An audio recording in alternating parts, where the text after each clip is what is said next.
So the last time you were here, we kind of recapped your story chronologically, and I don't want to spend a lot of time on that, but there's a lot of new people listening, so I think it's worthwhile to kind of catch people up on exactly who is David Goggins and where you were, where you came from, what you endured, and how you arrived at this place. Is there a way to do that concisely? I can do it pretty quick, I guess. Mm-hmm. I was born in Buffalo. My dad was owned skating rinks and owned bars, and he was a very insecure guy, and he was an alcoholic. He used to get women for favors.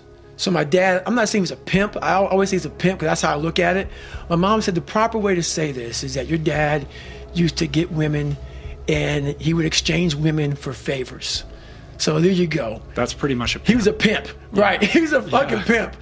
So basically, that's my dad. He was a guy that didn't care much about anything but himself.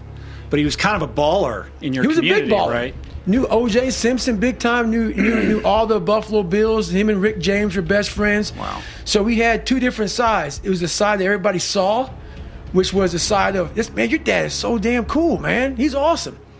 And we lived on Paradise Road. The second that door was shut in that house, it was game on. The real him would come out. It was a perfect Jekyll and Hyde. So when you're born into that at a young kid and like you're getting beat for no reason, I'm not, whippings are whippings, man. Yeah. But this guy would beat you for no reason, just because he was drunk, just because he saw you, whatever.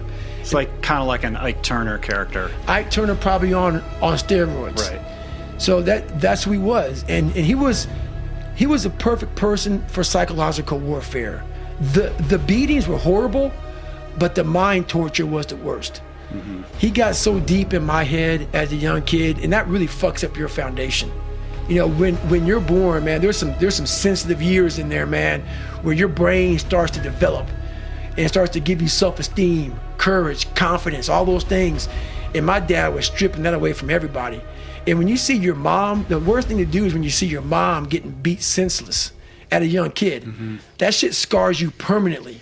I mean, she was like a prisoner. She was a prisoner. Guy. And what you guys had to do to escape and get away from him is like insane. So she was 19 when she went there, and she was an innocent 19-year-old, and she came from a great family, and she met this man, and totally just it was brutal. It was very sadistic the way she was tortured by him, and the way my brother and myself were, and that broke me and my brother up. My brother loved my father a lot. He saw something very different than I saw, because whenever my mom and I would get beat, my brother, I'm not calling him a coward by any means, he handled it very different than I did. He would go in his room. He didn't want to see the beatings. I would protect my mother. So in that, I saw a lot more of the violence. I was trying to protect her, and me trying to protect her, I really got beat. So when you're constantly in that battle, in that struggle, and your brother's going in a different room because he didn't want to be part of this shit. He hated it, and he loved family. He loves family. And I became the person like, hey man, I'm not about it.